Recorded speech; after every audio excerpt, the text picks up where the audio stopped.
ইসরায়েলকে মোকাবেলায় একত্রে ইরান পাকিস্তান।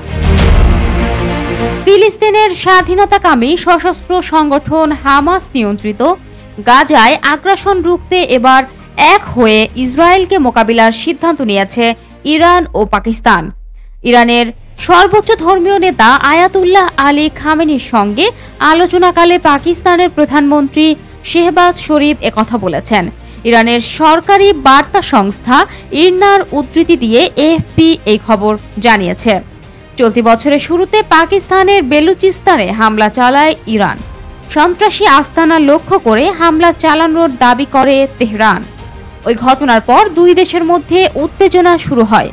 কূটনৈতিক সম্পর্ক ছিন্নেরও হুঁশিয়ারি আসে উভয় পক্ষ থেকে।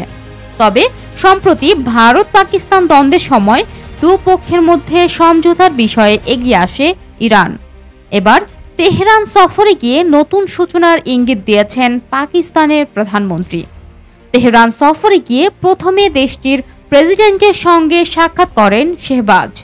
বৈঠক শেষে এক যৌথ সংবাদ সম্মেলনে তিনি জানান, ইরানের শান্তিপূর্ণ পরমাণু কর্মসূচিতে পূর্ণ সমর্থন দেবে পাকিস্তান। এছাড়া ইরান পাকিস্তান সীমান্তে সন্ত্রাসবাদ রুখতে যৌথ পদক্ষেপেরও আহ্বান জানান তিনি।